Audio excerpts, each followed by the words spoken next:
All right, welcome back to the Copywriters Podcast with your host, the world's greatest copywriting coach, David Garfinkel. And for the video viewers, you already have the surprise blown, but we've got a very special surprise guest for the episode lined up today. So, David, take it away. Thanks, Nathan. Yeah, we're so lucky to have Bond Halbert on the show. Bond is my friend, and he's been a great supporter for me professionally for years.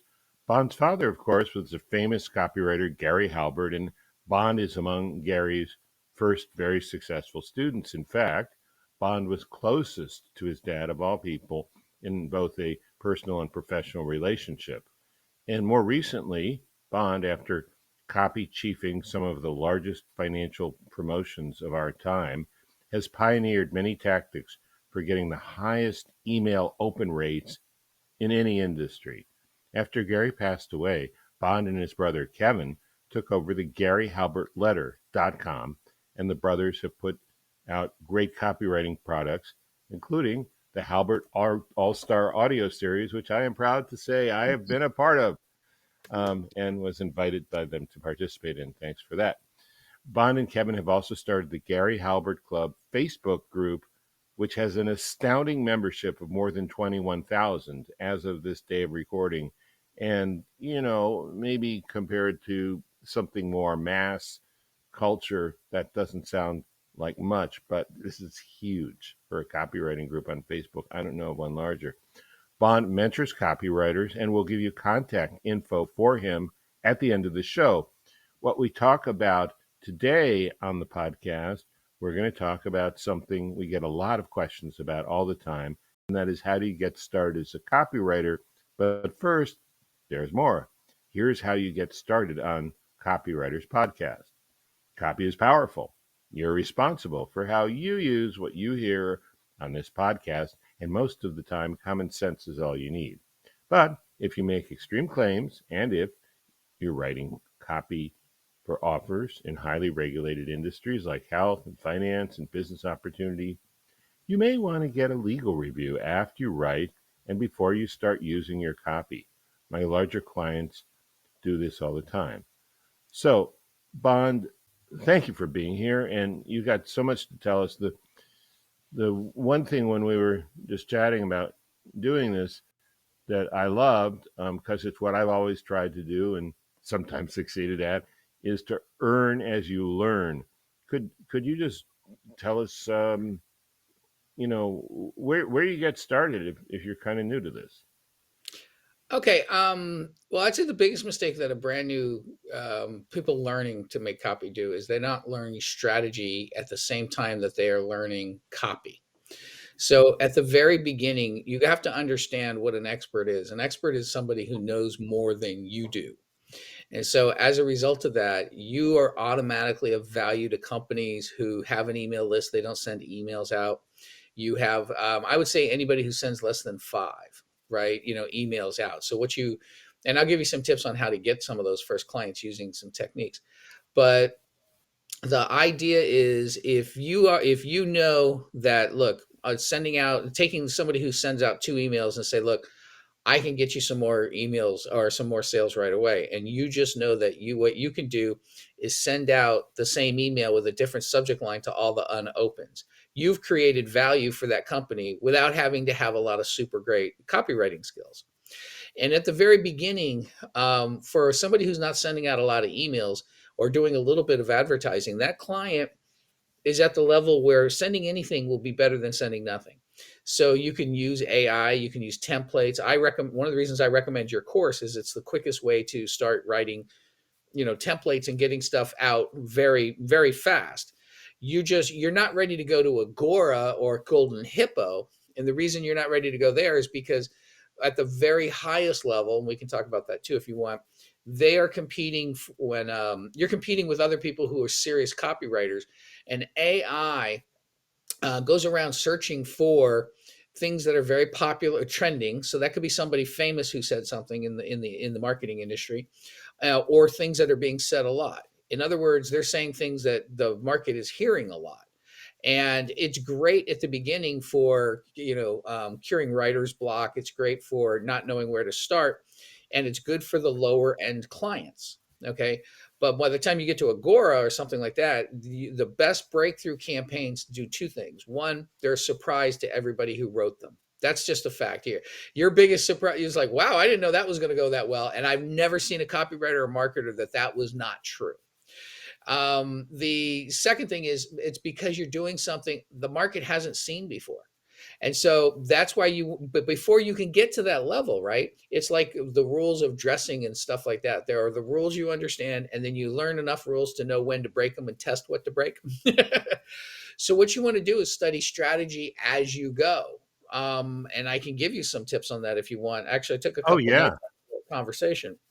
Yeah, sure. Um, so for example, if you know better research techniques, so let's talk about a little bit of like some like stuff that do like a lot of the coaches will teach you, go look at reviews.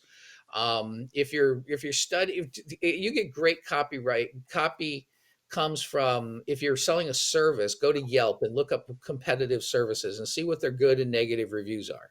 And the negative reviews, that's fine. They are telling you, this thing was terrible because of this. And so what you do is you turn that into a positive and say, and unlike the competition, we do this, so you never have this problem, right? So even the negative reviews are great. There's a lot of gold in there. But one of the things you can also do, and if your products, you're doing it for Amazon, if it's info products, you're looking at Amazon books.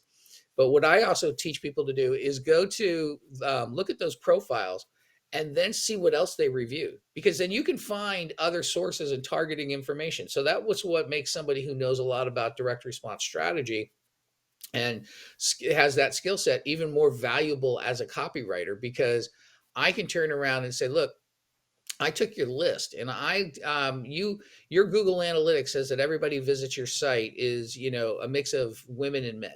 But you sell shaving razor kits that are in the this is hypothetical, in a shower. But I took your buyer list and I uploaded that into a site like Tower Data, and it shows that all the people buying this are women over the age of 35. They're buying it for their husbands. So it's all married women. So now you can take and hone down and target your Facebook ads or your Instagram ads to women who are married over 35, right? And as a result of that, and you also look and you say, hey, we're selling these tactical flashlights and they're all buying these knives. So now what we can do is we can go out to knife manufacturers and cut a JV deal, right? And say, look, you're not mailing your list, but we know that your list loves our flashlights. So that kind of strategy makes you more valuable, even if you're a less talented copywriter. So if you learn strategy as you go, you're more valuable. And then you can cut at the very beginning. You do whatever you can to get a job, right? You want numbers, you want any kind of proof. But I can go in and I can turn around and say to a client, say, look, I know that you don't know this, but I've got some techniques here that I know will do good. And here's a short video that's done by, some famous marketer that will show you exactly what I'm trying to tell you that I'll do for you. I looked in your emails and I signed up for your system as an unopened and an open. I signed up twice. And I noticed that you're only sending 2 emails, or I noticed that you're not sending to the unopens, right? So there's money left on the table. And so now the person's going, wow, you really studied me. You know what you're talking about, right? And say, look, I'm going to make this mail for you. And then if I do this mailing for you, you'll pay me just 10% of the profits from this, or 10% of the money, up to a limit of $1,000. So if you pay me $1,000, you actually earn $10,000, right? And so this is how you cut deals when you don't have a lot of experience and you're doing better. So as you learn more copy skills, you want to learn more direct marketing skills, which brings me to one other thing. You need to learn how to educate. Okay. So education is, we'll save it for a different time, but educating is really important for in your copy. But it's also one of the things that my father was doing that I noticed is he was educating his clients. And so I had to practice doing this on my own, so that, because if Gary Halbert comes in and says, you're leaving money on the table, they go, oh, okay, what do you do? We'll do anything you say you're going to do. That's not necessarily true if you're brand new, right? So I used to sometimes go to events and stuff, and I would hide my name and who I was. And I would give them ideas and try and explain to them about money left on the table or what things that would be more profitable. And I got better at teaching them how to make light bulbs go off in their head, right? And so you need to study that as a copywriter, because your persuasion is not done while you're sitting down at the computer writing some copy for somebody. Your persuasion, you're persuading your clients to do the right thing. Because at the 5% of the gross level where you're getting a big retainers, the truth is at that point you're making sure that because you don't want to waste a month of your time creating one of your 6 or 7 slots a year to create a massive promotion on somebody who's selling the wrong thing to the wrong audience at the wrong time, right? So you're that's because direct response marketing strategy as well as copy. Now Well, copy. well, Go ahead. let's talk about it. That's really good because somebody comes in and they're kind of doe-eyed. They're a little like a deer in the headlights, and they've gotten all these ideas from all of these masterminds and all these online gurus and and Mhm. but I think one thing that they don't realize that you're pointing out, and I'd love to know if I got this right, is business owners, they may be very sure of themselves, maybe a little cocky, and they may know a lot about their business, but when it comes right down to just the core fundamentals of marketing, like how you email a list and the difference between an open and an unopen, and who your actual buying audience is, often they're really clueless. Would you like to comment on that? Is that what you're saying? It is 100% what I'm saying. They don't, they go to Google Analytics that tells them who's visiting their site. That doesn't tell them who's buying. And that's if they know what Google Analytics is. They don't mail the whole list. They're afraid to mail the list because this is a classic newbie thing but it makes once you explain it to the business owner, they feel better. People sign up to be on their list, and there's 2 things that like just shock the heck and make the skin crawl of business owners. And one of them is seeing people unsubscribe from their list. Okay, you're going to get people unsubscribing every single time you mail, right? Once you Right. know that that's par for the course. Another one is refunds. I mean, and we are all susceptible to it. I sold $250,000 in books on Amazon, and with like zero paid advertising. I did it with all organic. I'm switching to paid right now. But what happened was I was so focused in on the one person who returned one book. Oh yeah, it's It, hard. It's hard not to take that personally, especially when it's a book.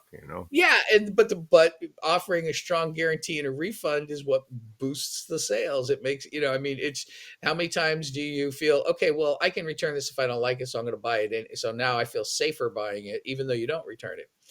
I But the point you're right, is because I remember one time I had this site going, and it wasn't until I uploaded the information and I looked that I found out that the majority of people going to the site were women. So that changed the tone of the copy. It changed the tone of, I even changed like the colors and designs and stuff like that, to make it more feminine. And the business owners are almost always making mistakes that they're selling to all the different audiences, instead of, we'll talk about that at a different point. I think that what they don't also know is they don't know where the new markets are. They don't understand lifetime value, right? And average order value. And they don't understand, listen, you've got this thing going out, but you don't have an order bump, and you have a perfect complementary accessory that you're selling with your device or with your thing.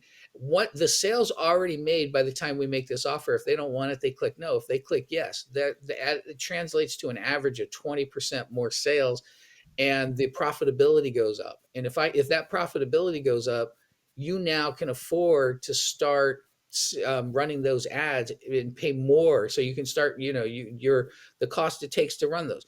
And so you need to understand how to be able to explain that and convince people that. And there are plenty of resources. Just make sure that they're very short. You don't want to hand somebody a 400-page book written by anybody to say, read this and you'll understand what I'm saying. They'll never get through it.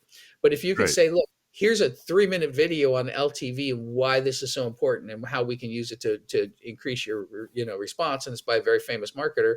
You can use that if you don't already have the teaching skills. But getting back to earning as you learn, right? So you start with some templates, you start with some basic stuff. And then the biggest mistake I see copywriters and especially business owners doing is they make the same mistake that I think authors make. Authors write a book. They think it's going to be great. The publishing companies are just going to see how great it was.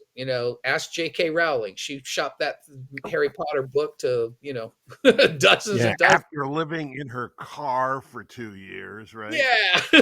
And nobody saw that value. They're hoping that Winfrey's assistant is going to read it and say, hey, you need to check out this book. And then they're going to get this big plug and all that, which is why direct response is so much better, is you're not relying on the luck or generosity of others. But you can build your business with, just numbers. I get $10 in. The highest paid writer in the world, after J.K. Rowling, and I don't know where he stands with Stephen King, is Patterson. He sells his own book. He's a direct response copywriter first. He was that before he was an author. But so what they don't do is they try not to be salesy. They try, and that you don't have to be salesy and, pull out like Crazy Eddie's type of thing, but you have to ask for a sale. And another thing that that at the very beginning, just knowledge for, is creating a sense of urgency. And it doesn't have to be false. Create 5 bonuses, rotate through the bonuses and say, for a limited time, this is the bonus that's coming in. And then once that's done, you make the same offer, but you offer a different bonus. So you haven't lied. It has been a limited time bonus, right? So I don't see, marketers and those guys do it. That's one. Another tip is everybody focuses in on the headline. Everybody's taught how to write a headline, right? And so they're driving around in their car till they're like, I got this idea for a headline, right? And it's where they go, and they're super good. They're not taught how to edit. They are not taught how to. Stories is one of the things that they struggle with the most. But one of the things they don't really study, and we'll talk about this in a different time, is closing copy.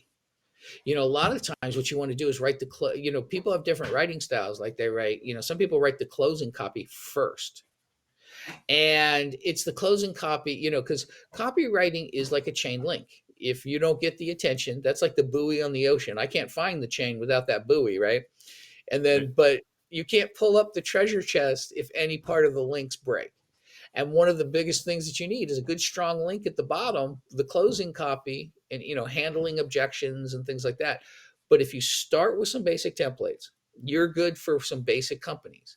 And then when you got more skills under your belt, and you got some wins under your belt, you can go after higher paying clients, right? And people who need a copywriter, they've worked with one or two, and that's how you grow up. The bad news is you're not going to take 2 courses and all of a sudden get hired at Golden Hippo or Agora as their top copy chief. No, absolutely. No, there's some work involved. I agree. This is so valuable, but what I'd like to do is break it down a little bit, because Sure.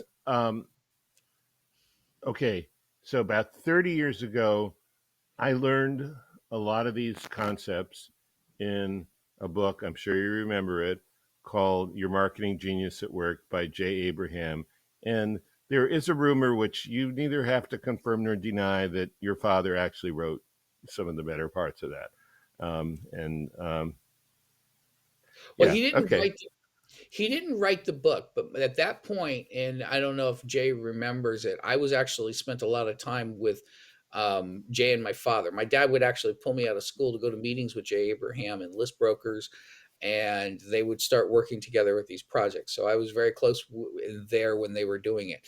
And so a lot of the things like the deal cutting ideas I credit Jay Abraham for teaching me how to think that way. And Jay's a genius and got a lot of stuff, but that was just a snarky remark on my part, for which I do not apologize. My point is, it was all there. I guess you can still find copies of that book, but I mean, how does someone who's beginning learn about some of these things about lifetime value, about, just some of the core concepts that you're talking about, because I'm not saying it was easy then, but at least it was in one or two places. I really had to put my head down and study for a while before I even started to grasp it. Do you have any ideas? Because to be able to educate others, you have to be educated yourself. Yes. The Okay, I'm at a crossroads here because I normally don't ever want to mention something that is mine because it's like pitching on someone else's No, platform. go ahead. We encourage that here, to model Oh, the okay. behavior.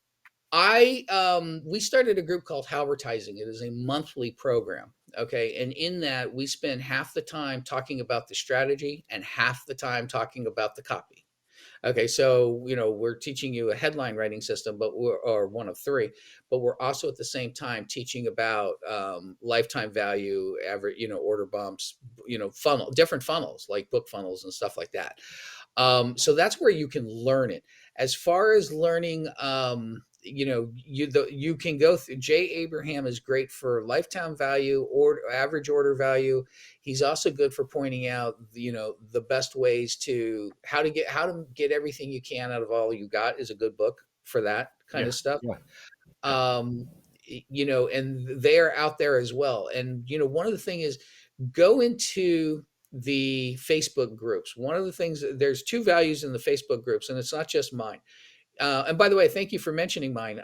We are Sure. actually the second largest Facebook group for copywriters, but the reason we're second is honestly, I turn down way more people because I get these offers from everybody all over the world. And it's like, okay, no, I can't take anybody from here. You guys are just spamming my group.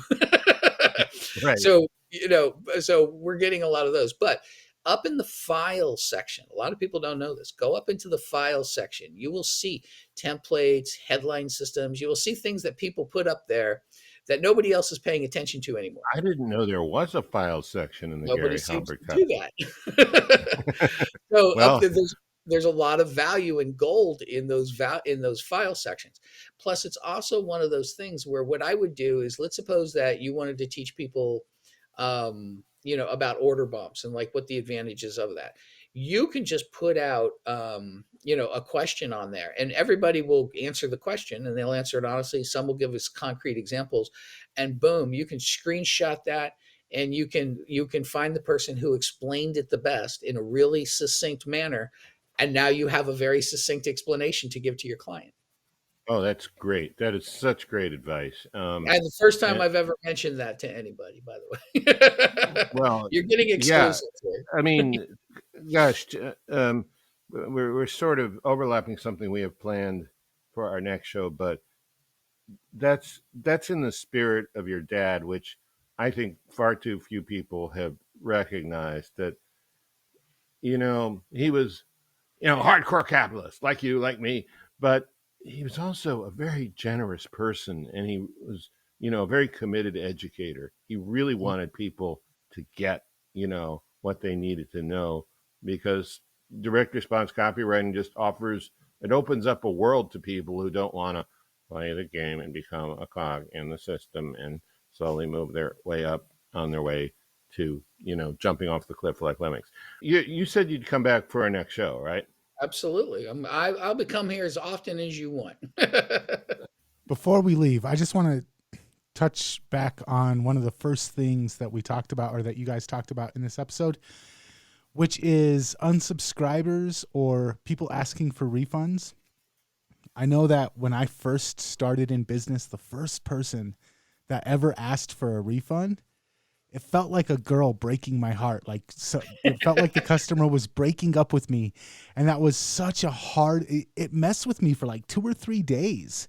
And a lot of those really scary things that you go through and you have to go through in order to get good at this and in order to master this craft, the fear of rejection, the people unsubscribing, a lot of that stuff, there's not courses on it. There's not lessons on it. There's not people talking about it. You just kind of have to go through it. So I'm glad that you guys touched on it, because it was one of those. There's a song about it. It might be before you were born. It was by Jimmy Ruffin. You know this song? What becomes of the broken hearted who have loved and now departed? Okay. Yeah, it's just one of those things that, especially as you're getting started in this, there's a lot of things there's no courses for. You just have to go through them and you have to I've figure it out for yourself. I've said for years there ought to be a therapist just for entrepreneurs, to talk about how you should be proud the minute somebody's ripped off all your stuff. To talk about how to do the refunds. I'll give you three real quick ones. Most copywriters, one of the biggest things they struggle with is writing their own bio. It is a stunning thing. It's like bragging about themselves. I just don't feel comfortable. So what I tell them to do is get another copywriter buddy, right, and swap and write each other's bios. Okay, one, it's third person, so it sounds better. I had somebody who was a client ask me to write their bio, and I interviewed him. And he came back. He's like, my wife says I sound like Superman, and this is awesome. I said, it's all true, right? He goes, yeah, because this is all come. It's just I'm just wording what you told me in a specific way.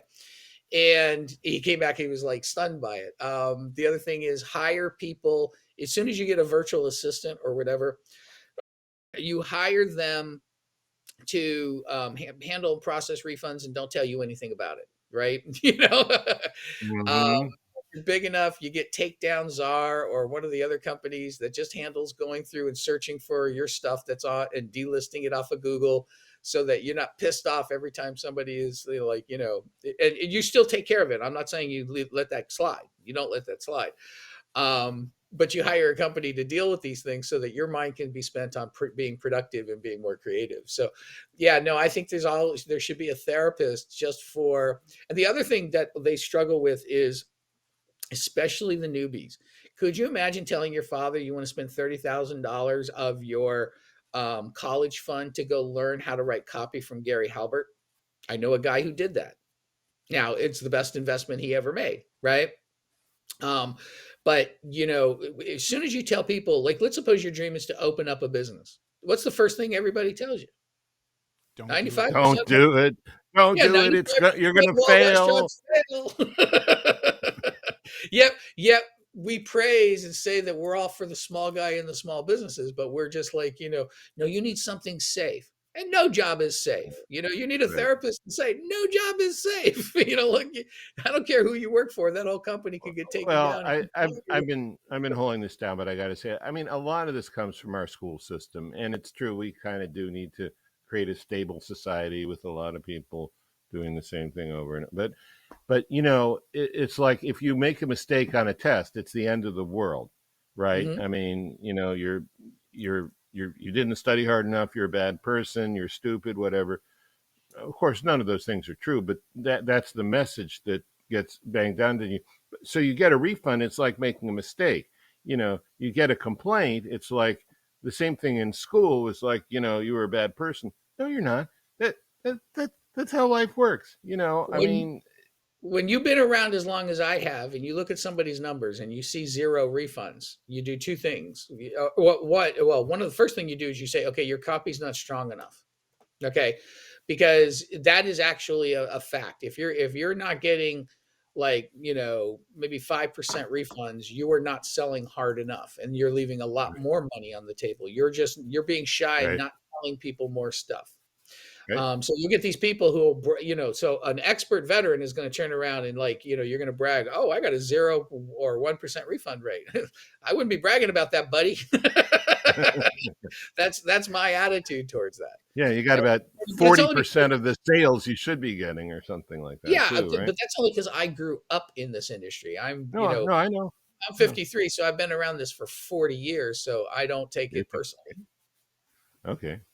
Well, good. We got so much more to cover, but I think we're running out of our allotted time. Is that right, Nathan? So, Yeah. um, Before we're out of here, you mentioned that you have a group and you're very selective about who you let in. But if people are trying to figure out how to connect with you in that venue, where can they go? Okay, our free group is the Gary Halbert Copywriting Club, or it's just Copy Club, the Gary Halbert Copy Club on Facebook. And if you mention this podcast, I'll let you in. So there's 3 questions in there, and that says, where did you hear about this, and so forth. and just mention this podcast. Thank you. Yeah, and we'll put a link to that. We'll also, in case somebody wants to work with you, I know you're not really available, but if they can make it interesting enough to you, maybe you will. We'll put your email in there, and there's another interesting blog post about something most marketers get wrong. So, Bond, thank you so much for coming. Appreciate it. Thank you for having me. I appreciate it. All right. Awesome. All right. And if you, the listener, want to check out more episodes of this podcast, head on over to copywriterspodcast.com. We've got almost 250 episodes so far. We've got 250 next week, and hopefully Bond will be back for that milestone episode with us. Bond, please come back next week. Absolutely. Anytime. All right, guys. Thank you very much. And until next time, we'll catch you later. Catch you later.